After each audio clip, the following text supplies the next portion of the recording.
All right, we're live. All right, great. Thanks, Tackleberry. Just to reintroduce for the guys on the phone call, Sync Radio here from F3 Neo, got Tackleberry from F3 Neo, and Quad from F3 Orlando. We're just a couple guys that wanted to listen to about 23, 25 minutes or so of episode 14 of the Whetstone podcast. Just a really powerful, impactful message, I think, there that after we kind of watch through, I might pause it a couple times in the middle, like, feel free to raise your hand if you want me to pause it. That's fine. Um, if something speaks to you that we want to kind of give some extra context or ask a question or just have some dialogue, that's totally fine. I might interrupt them and do that on my own accord. So without further ado, the guys on the screen on the left side are Dark Helmet. In the middle is Plague, who's kind of, I think, spearheading the logistical part of the Whetstone podcast, and Dread all the way to the right. All right? Cool. And I'm going to do a little bit Anyway, we got to refigure of the a whole sound check. thing. You Either guys we're can all hear going to be on this, board right? with it, or Yep. we ain't right.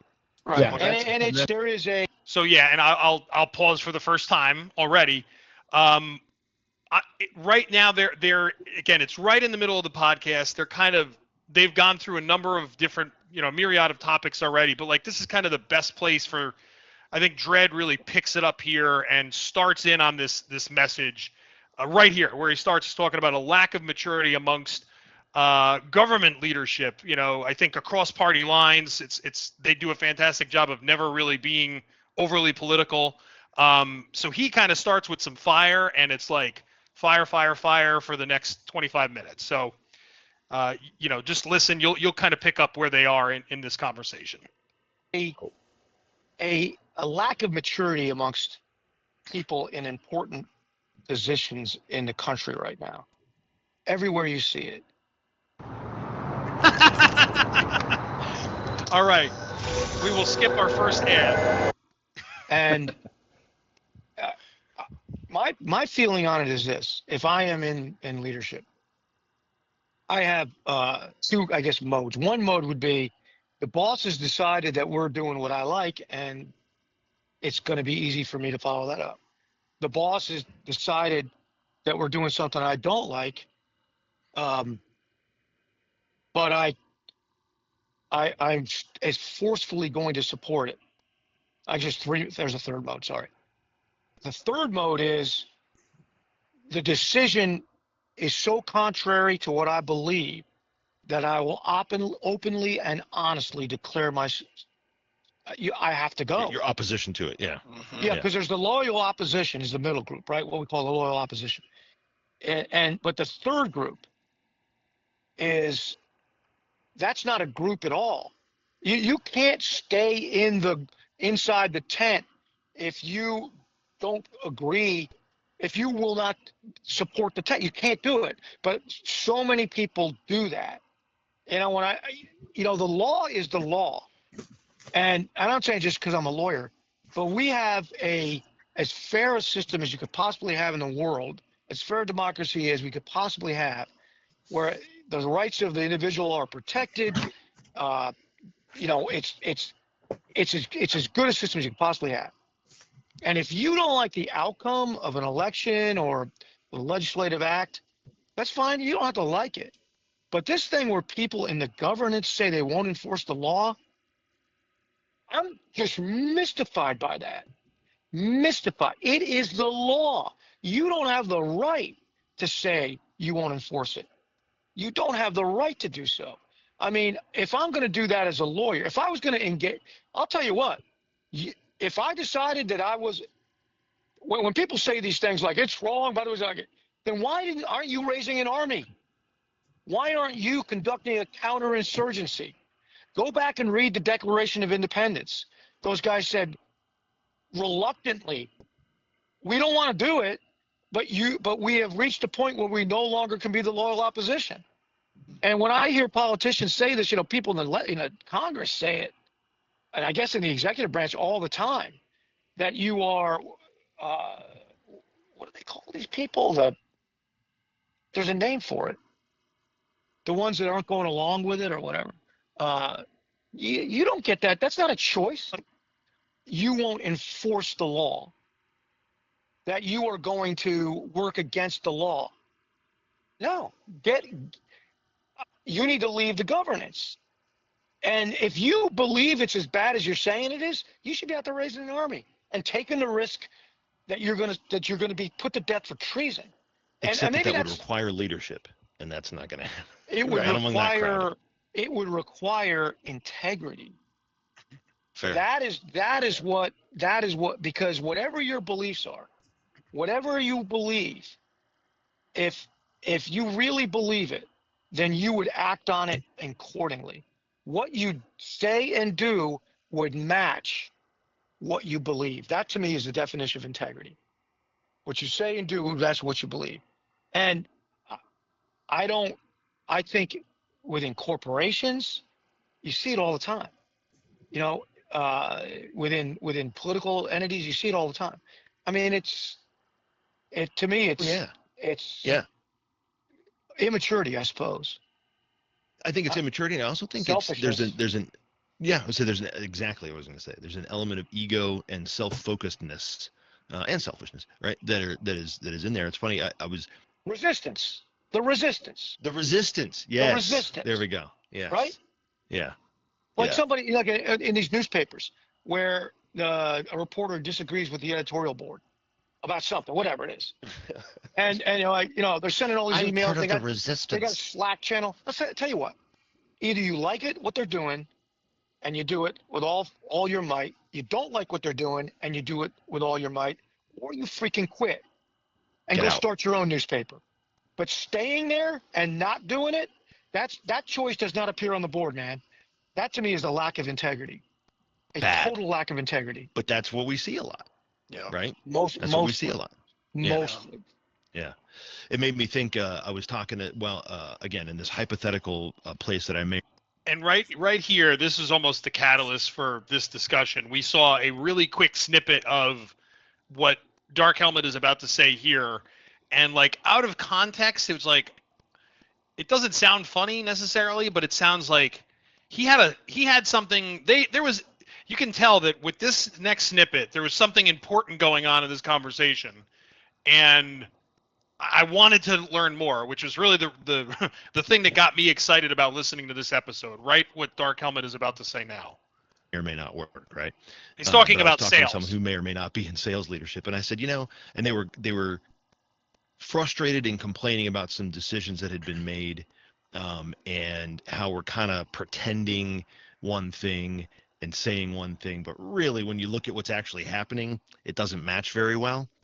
And I said, I wish that the top would simply say, look, here's the deal. We are a sales organization, and we are a cutthroat sales organization.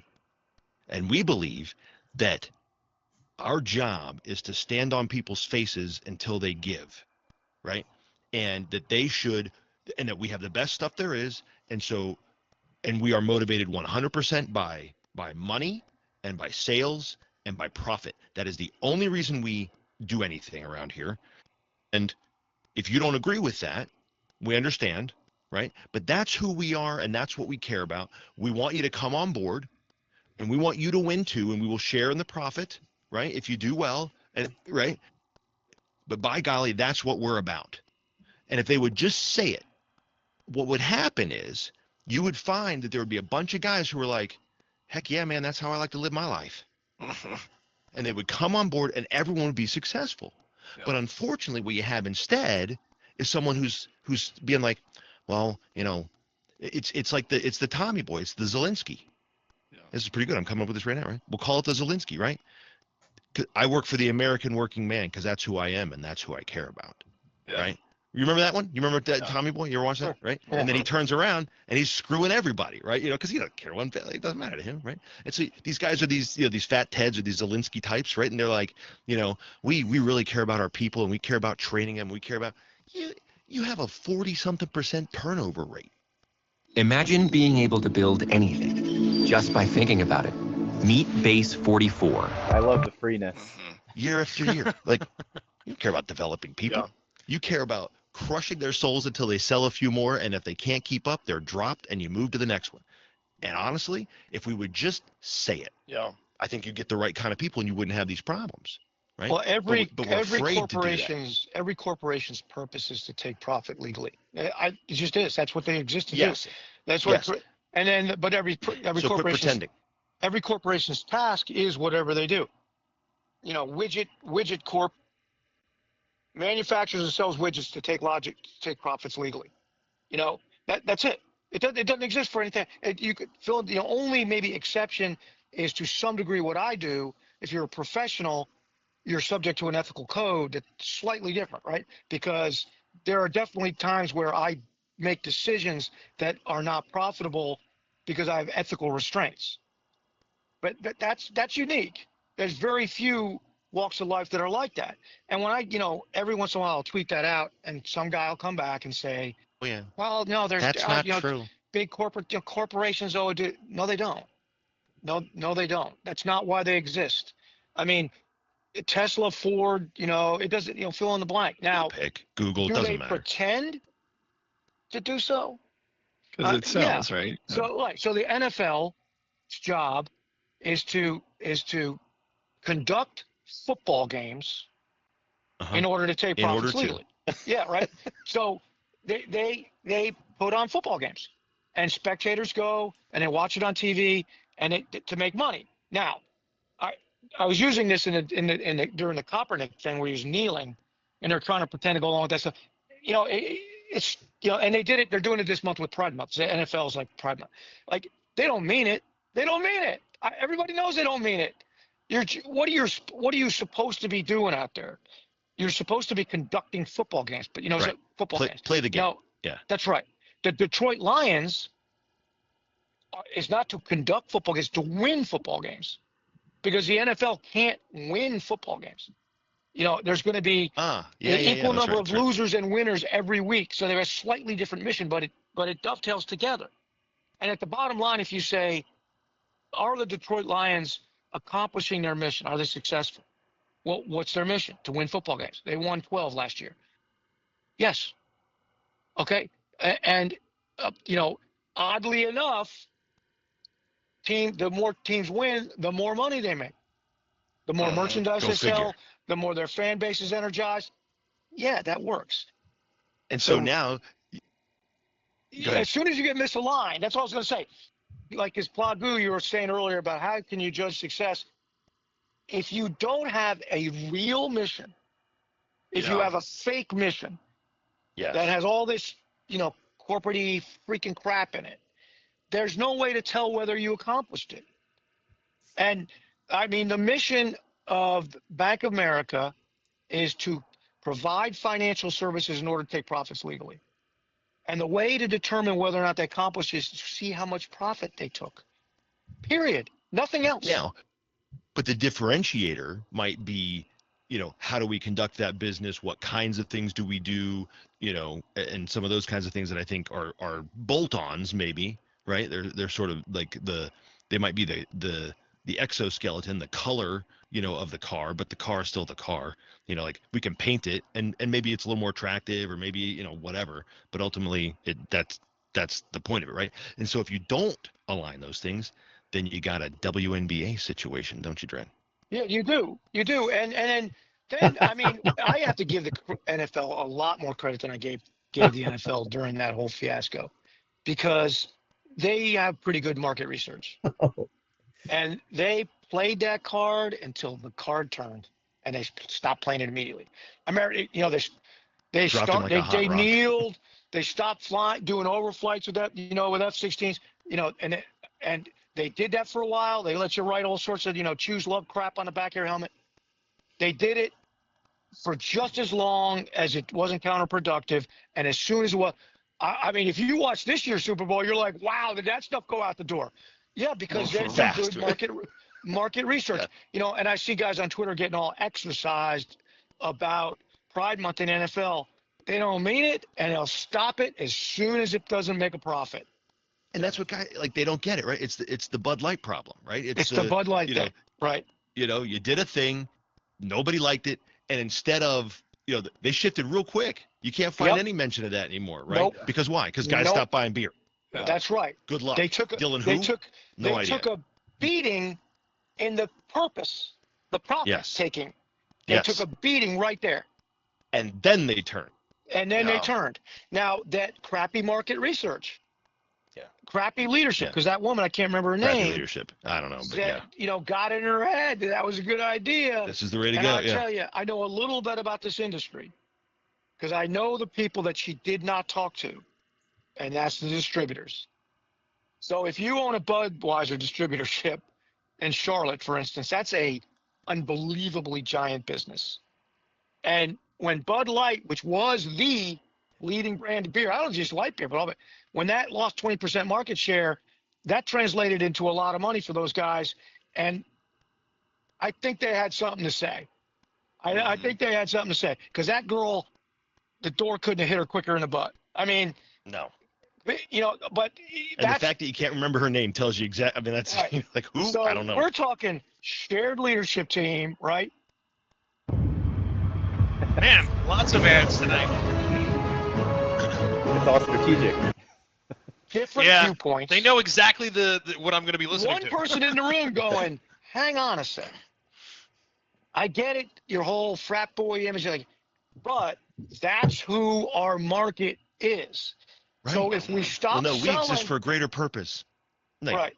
If you we sell stop beer, selling take to profit. those guys, is there a ready market that's okay? You can shift your brand, but if you put this much time and effort into building a brand, I think it's a major strategic move to shift the advertising campaign and change it to something radically different.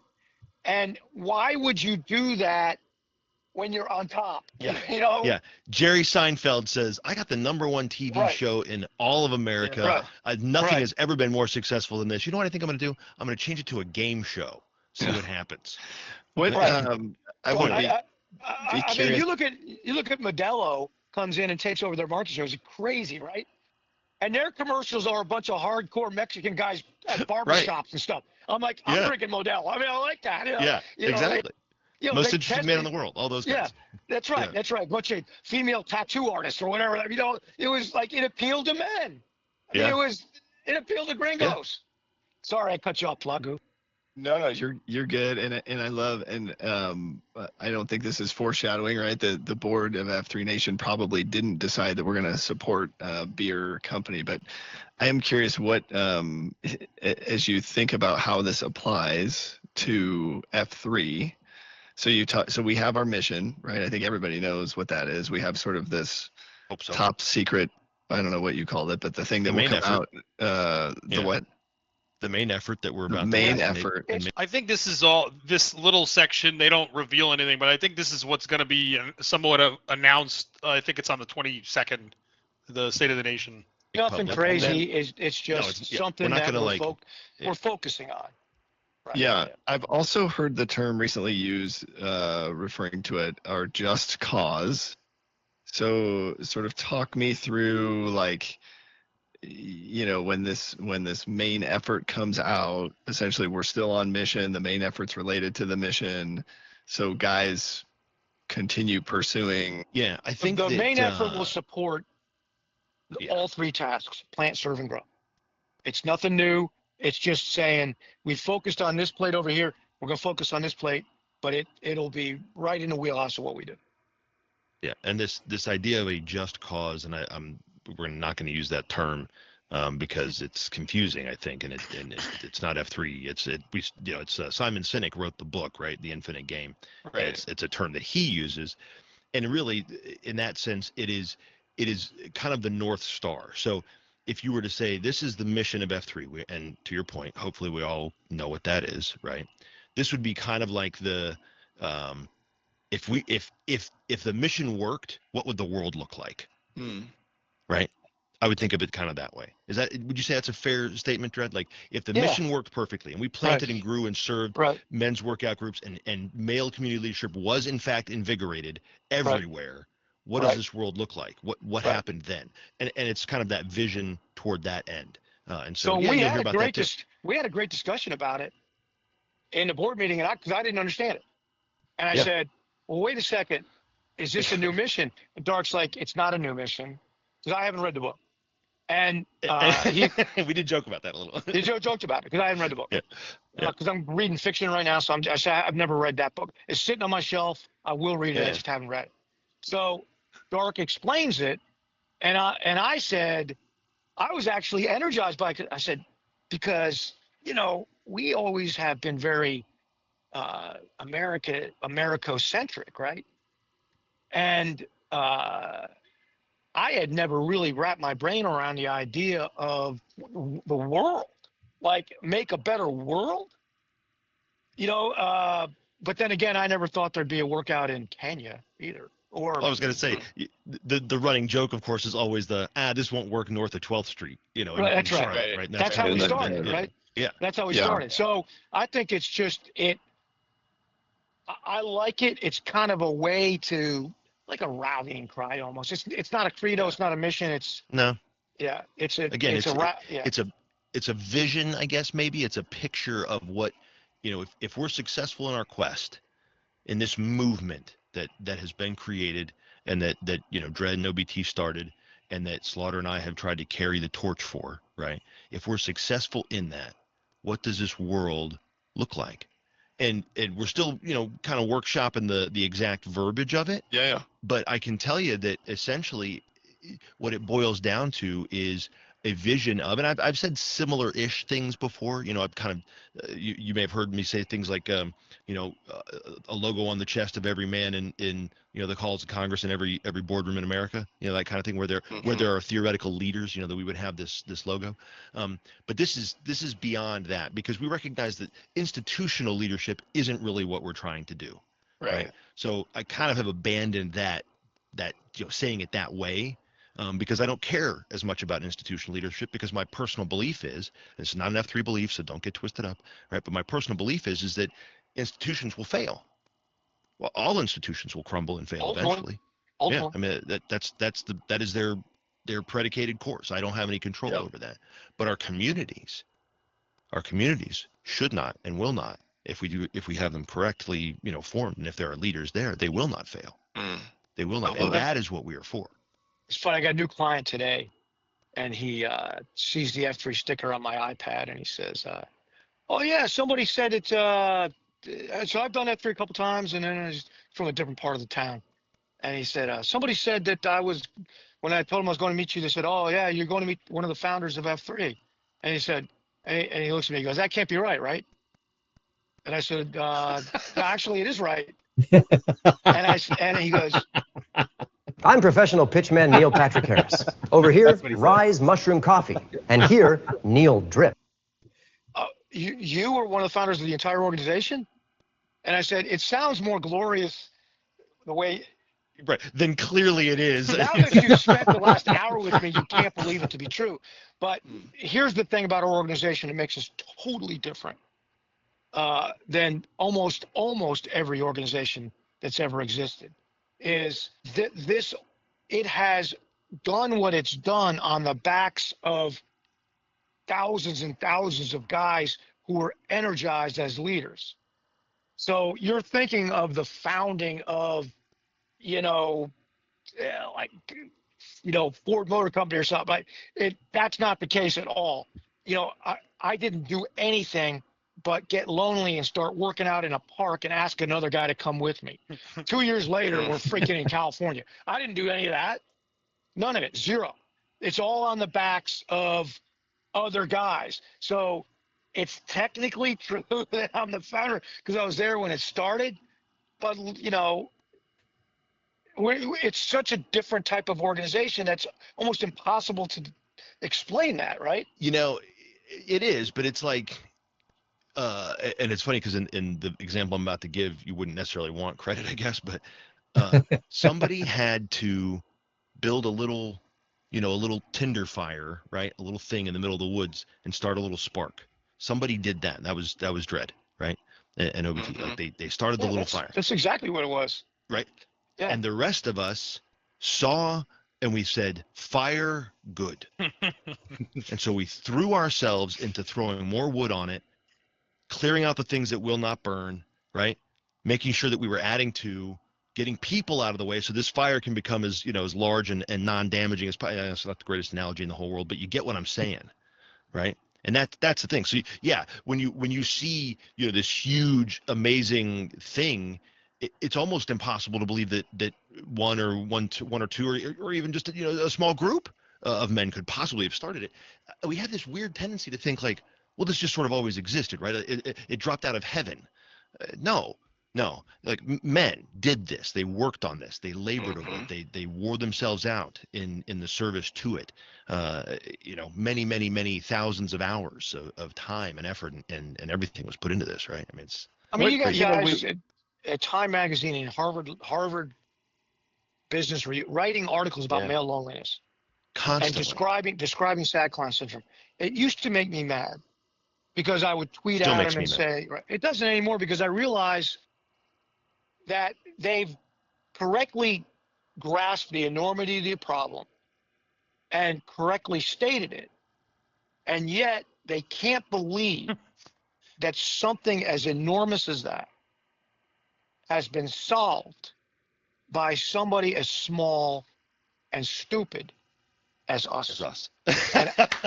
And Yeah. I do not blame them. If some professor at Harvard, the guy who wrote that one, whatever that guy was, Yeah. if he met me, he would say, Never mind. okay, who's next? I Yeah. mean, Yeah. of course he A would. profit is never accepted. But How do we measure? So we were talking about like corporations, right? And like the measurement is, finances or so then for us, right? When we sort of ask like, is F3, how do we know if F3 is successful or if it's working, right? Do we measure a reduction in lonely men or do we measure the number of AOs we have or Nope. is it not? I'm gonna we break don't your measure heart. it. I'm Yeah. gonna break your heart. Yeah. Nope. Because just that our purpose is not to take profits legally. Our purpose is to invigorate male community leadership. And that's not measurable other than to say, look in your community, you tell me. Now, when I saw the photographs and stuff from the convergences you guys were doing when the board was out there, because I couldn't be there, I said, male community leadership invigorated. Boom. I can see Right? it. I can Yeah. see it. I You can see see it. I think smiling it's faces and right. sweaty chests. I and think it's the same thing when John the Baptist, out of fear, sent his disciples, his reigning disciples, to Jesus to ask him if he was in fact the Messiah. And Jesus said, the lame are walking, the deaf are hearing, the blind are seeing, and the gospel of good news is being preached. Go back and tell John it's all good. I mean, same thing. I had to laugh because Dark this morning tweeted out this FCAM thing about Okay. the increase of so FCAM is increased by So this is where I'm going to stop it. They actually, I feel, they go through a really, really nice analogy of kind of more on the faith aspect of F3 and just faith aspect of life. Dark Helmet is Church of Latter-day Saints. I don't know what denomination or church that Plague belongs to, but Dread belongs to General Purpose Presbyterian. They sometimes on the podcast discuss some differences, similarities. Dread does an analysis here of the recruitment efforts of the Church of Latter-day Saints and how over the last 10, 15 years, whatever the study says, they've seen an increase and basically all other Christian faith denominations have seen decreases. And he gives an attaboy fist bump to a competing church, if you will, from a membership standpoint. Just like they've got to be doing something right? Numbers are up where everyone else's numbers are down. I'm gonna skip that just because that's a good chunk of time to be sharing a screen and not talking to each other. Yeah. But I think a lot of the message that and I kind of jotted down a couple things about what I feel was really important that I've heard again a number of times because I've listened to it a number of times. Through that section of the podcast, all around stuff that I know we struggle with in Neo, and struggle is maybe too strong of a word, but just back to the idea of figuring things out, right? Trying new things, trying to get to the mission and the purpose of invigorating male community leadership, right? We're trying things every day, to just, ensure that that's being done. And, so at minute 35, Dark Helmet kind of goes into that sales pitch thing. And yeah, there's a couple other things that I'm interested in kind of mining out of it and talking it through a little bit. But I've done a little bit of talking already. So what did you guys think of that 25-minute section? What stood out to you? Well, I had seen some of it, and I also saw the part about taking the hill. Did you see a part about taking the hill in one of the podcasts? Yep. And it's all under leadership. And what is the main next step, or what is the goal? What is the main next step? They're talking about the hill taking. It's interesting. And then within F3, we've got these issues with you guys being from Neo, about this with size, and with breaking apart in different AOs, different regions, and then there's one part in there they talked about getting they more or less want 100% consensus before they do something. If it's split 50-50, yes, right. Let's not do that. Yeah.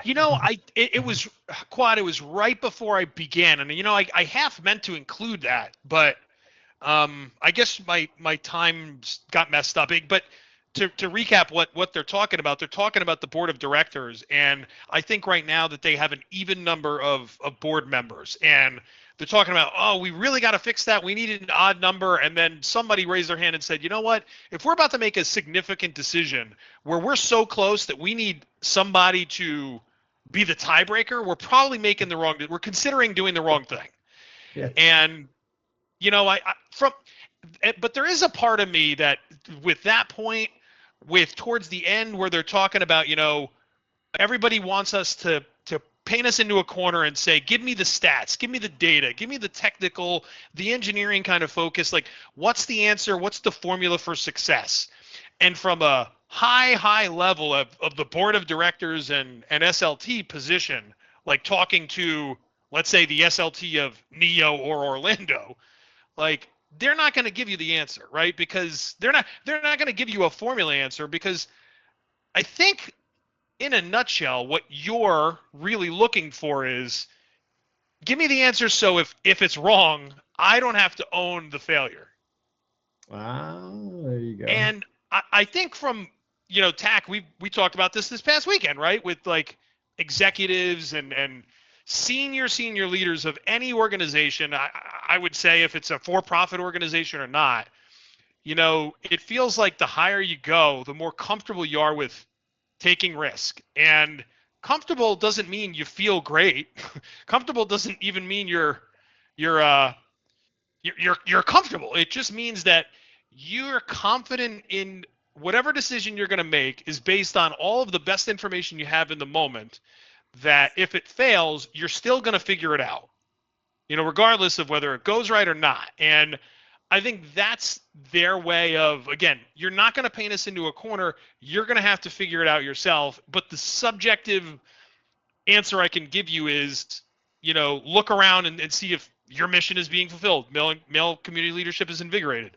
We've had talks in Neo where, as we've done some changes recently, VQs, we probably want a certain threshold of VQs done a month, or because it's a measurement of how many FNGs are we getting? Are we really taking those guys under our wing and showing them the ropes appropriately? It's not also like on the third post, that guy's got to be running a workout or something, but it is a little bit more, but I think because it's more of a grassroots, we're on the working level. It's like Dread isn't going to give me that answer, right? But I think for us trying to figure out what works with a 20 to 30 active PAX region with as many as 180 to 100, moderately active guys overall, that feels like a realistic target that you're not going to get out of the head of the whole thing. But we need to decide if that's what's going to work for our tiny portion of it that makes up the bigger thing.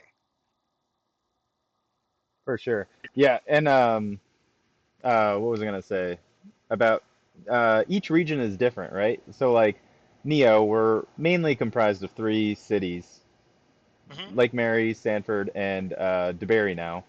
Um, so like with 20 to 30 active packs, it's kind of like, all right, how depending on how busy our schedule is for the workouts, you know, that's why we've made changes to the schedule. Because I'm like, how many workouts are we actually doing scheduling a week? You know, do we really have to? I mean, this is all free, right? And we're all doing this on our own accord. So, do we really have to formalize it, or do we want to just show up? You know? So I get back to like, we, I think men like to have that institutional like schedule, Structure. calendar, structure, but at the same time, that's not really why we're here, I believe at least. I think I try to think of F3 as more of a movement, you know? Yep. Yep. And but it kind of also depends though on your location. Like I said, over in Katy, Texas or St. Louis, I mean, dude, those regions are huge.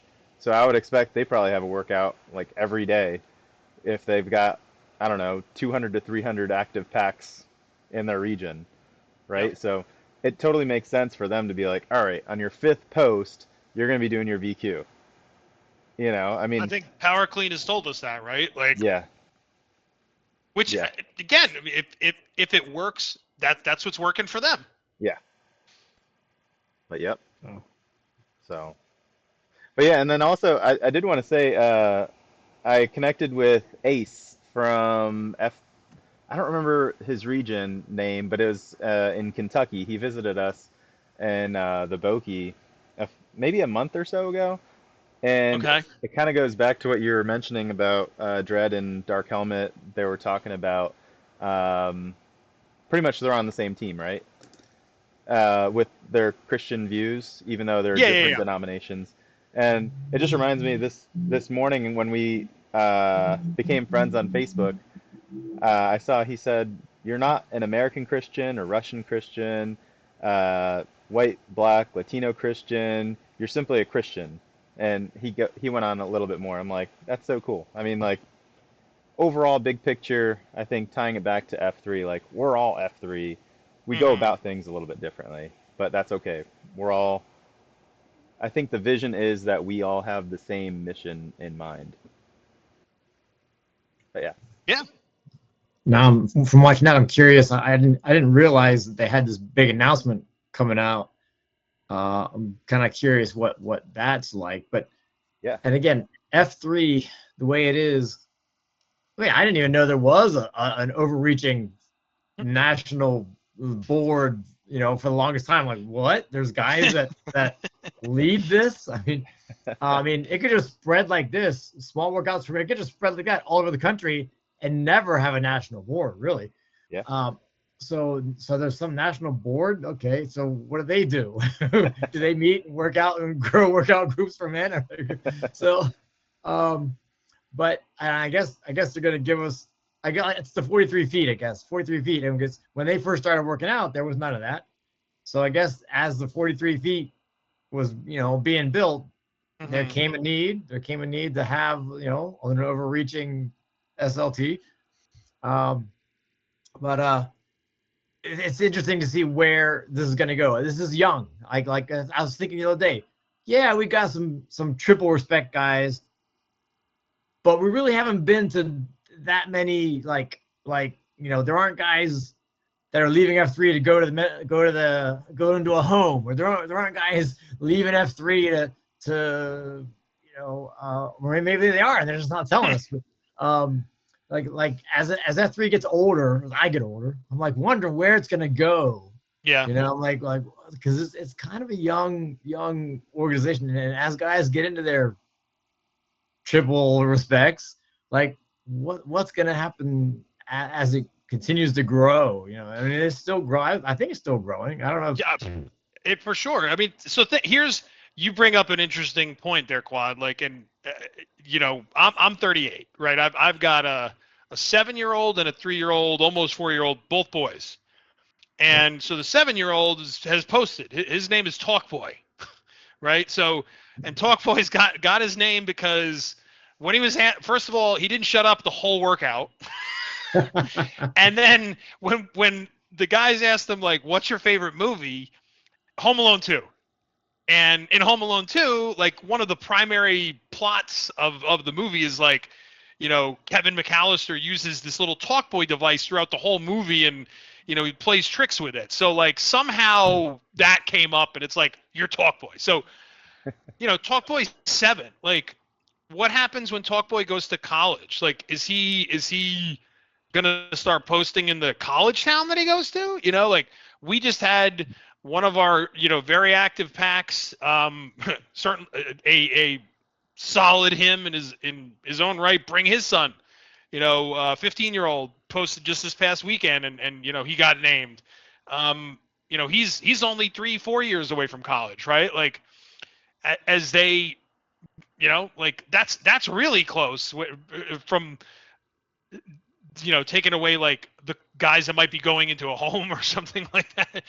Just the other end of the spectrum on the early end, like kids being born, and I've heard a couple guys like talk about this before, like where is it going? How big can it actually get? And it's a little bit of why I wanted to have a discussion here, like, it's they Dredd mentions it like towards the end of where I ended it, like Harvard Business Review always talking about, and I see it all the time on social media, kind of male depression, male loneliness. We just had, is it men's mental health awareness month, was June. If it's at an all-time high and it's such a big problem, like, and the solution is just right here, right? Like, and maybe it's not the solution for every single man out there, but I think it's a solution for a lot of guys. I mean, the 3 of us are sitting here probably thinking it's a big part of the solution for me, right? I can attest to that. And it's all about giving it away, and just how do you, what is the strategy to, in a problem that's so prevalent in the world, like it's free, it's right there. You just want to scream it from the rooftop sometimes. And I think it boils down to like, how can you personally develop the most compelling message to reach the most number of guys, right? And that's a lot of, back at minute 35, for me, when Dark Helmet talks about that sales organization of just stepping on necks, and like I think of the movie Boiler Room, or some like what was the Wall Street one with Gordon Gekko, like and then the Wolf of Wall Street, like they're on the phone, they're just shoving the sales pitch down the throats of the clients on the other line. Again, like really intense kind of imagery and visualization, but you're dealing with the product, right, that we're selling here. It's free, it's all volunteer, it's open all the 5 core principles.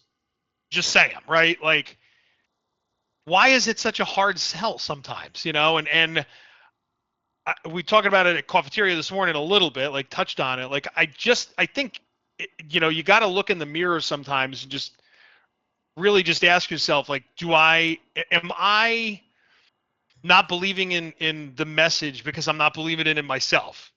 Because it's a little bit of an identity that you're selling. One of the things I love about F3 is it's early in the morning. I mean, for a lot of what we do, I mean, there's plenty of evening posts for my lifestyle, having young kids and all that. Like, the mornings work better, and the mornings I think work better in a lot of regions for a lot of the same reasons that I'm mentioning, right? Yeah. It's hard to get up early in the morning, but I don't like, it's not necessarily super hard for me. And if I'm trying to headlock a cousin, right, like, and I get every single excuse, right, and it's like, yeah, I get it's hard, but that's why I do it. I don't want to hang out with guys that, that don't want to do the hard thing. Like, because you're telling me something that, like, Tackleberry, you said earlier about, You know, like how the mission is universal across all regions and everything. Like if I post downrange, I know I'm going to be surrounded by guys that believe in the same core values that I have and hold dear. And there's no other Well, organization. I don't know about that. Okay. So let's talk it out. Well, Why you're is not supposed to talk politics with family and friends. right? At the beginning of what we just watched, it was pretty close to political. You know, Yeah. I'm glad you brought that up. Like, because yes, some of the topics that they're talking about are divisive, and I think it's really easy to tell where they might stand on some of those divisive issues. But if you and I've heard the reason why I'm so confident in what I'm about to say is like I've heard, again, I listen to all their podcasts, and I've heard what Dredd says, and like he specifically talked about a young man that he was counseling. He was a blade of his, and this young man was struggling. It sounded like, if I recall correctly, like he had some concentric issues where his ma'am and his work life was taking probably a larger piece than it should be based on what we've learned through the movement of this thing we call F3. And a lot of it that his mammon is focused on like green energy, renewable energy, solar, wind. They have funny names for it and some of what the young man found out was like Dredd probably is not aligned necessarily with the work that he does, yet he's still trying to help him and counsel him through this whole like process of getting yourself in alignment with moving the things on your concentrica where they got to be. And eventually the young man kind of figures this out after I don't know how many counseling Whetstone sessions that they had, but like he says, like, why the hell are you trying to help me? And he's like, I don't understand your question. Why would let's just call it an ideological difference. Why would the ideological difference that we might have on this social issue or this topic thwart me from helping you as on a personal level as an individual in this movement that is so focused on development? Like, and this is how I've always felt. If I'm so sure that I'm right on, let's just say, solar energy, wouldn't it behoove me to then talk to a guy that's hedging all of his bets in the thing that I don't believe? Educate me and tell me why I'm wrong. Prove to me. Like, isn't that the right way for competent discourse? Yeah. And the answer is yes. Right. Yeah. So, like, yes, I agree. It does get a little, divisive at times, but I think the point, even throughout this piece of their message, was the mission, right? Like they were using, I think, some social examples of recency that are very hot topics in some circles as a company's goal, mission, is that last part, to take profits legally. And it doesn't matter what it is. And I thought of this example while they were talking. Like, you can probably guess which side of the aisle they might be, leaning towards. Right. Let's take something that's sort of, it could be divisive, but like I don't think it has to be. Let's just call it patriotic. Like, you go into Lowe's or Home Depot or any big box store, you're going to find flags in the home and garden section, right? Yeah. Like, all of a sudden around Memorial Day, Independence Day, the flags generally take up a larger space and they're on more of the end caps. Yeah. Is that because all of a sudden certain certain ideological things come out? Or is it just, people are feeling more patriotic on either side of the aisle, and you know what sells a lot more? Flags. Right. Like, it's not a divisive issue. It's to make money because that's their mission. If a different type of flag was celebrated, let's say in the month of June, and they started putting them out on end caps, and all of a sudden every aisle had them because they kept selling. You couldn't get enough of them. That's the flag they would put out there. Objectively, that's the truth. Whether or not you're going to be one of the guys or gals buying them, like, that's the truth. And that's, I think, the point that they're making with all of the examples that might be slanted one way or the other. Gotcha. That corporations their goal is to make money. Yeah. Yeah. Yeah. Yep. So I go back to like, what's our mission, and they talk about the male invigoration, right? Male community leadership invigoration, right? And how do you do it? What do you believe that? What does that mean to you? And what do you believe? And then that's why I think it's so much about that identity piece, because I mean, we have clearly guys in our region. I don't know about you, Quad, but like they kind of gravitate towards one aspect, and that's truly what they believe in. My answer is like, good, like go do it. The more you promote it, if like, let's say a guy is really focused on third F, like don't necessarily just pin the third FQ medal on his chest and say, now all the responsibility is yours, but promote him and motivate him and help guide him as much you can in that direction, because that's truly where his heart is. And we all believe in that at least a little bit, or you wouldn't be here. Right. If he believes in it 80%, like I just love him through it, right? Sure. Probably his strength. Yep. Oh yeah, that was the thing. Finding your, we talked about that, one of our third S, finding your strengths, finding what you gravitate towards, and doing what you're good at. Not that you're not going to work on your weaknesses too, but hey, you've got a strength, go for it. Yeah, for sure. And I wanted I've been to thinking about. Oh, go ahead. Sorry. Go ahead. I've been thinking about F3 lately, just because they're talking so much about health insurance and Medicaid and Medicare, and like F3 is also a solution for that. 100%. I remember having this conversation with my family, I don't know, a couple years ago. I'm like, if I was president, I'd give a tax break for working out. I'd get this country in shape. They wouldn't have any more healthcare problems. There's a lot of truth in that. Yeah, just a dream. But in a way, it sort of fits. It fits F3 because getting in shape. That's part of it. Part of it's getting in shape, better shape. Yeah. For sure, dude. And I always love. I was gonna throw this in there earlier. I love your posts. Just going back to like how much F3 is growing. I love when you post on Mumble Chatter every now and then, Quad. Like you'd be like, I remember when there was only one flag or two flags or a few flags. Right. And like you could see all the flags now. It's pretty incredible. Yeah. So thanks. Yeah. No, it's really refreshing to see that. And yeah, I do think about that too. Like, what is the next generation of F3, right? Like our kids, my son also too, like not that he's posted, right? But he's also 3 years old, so it's not like he's trying to accelerate in any specific aspect from F3.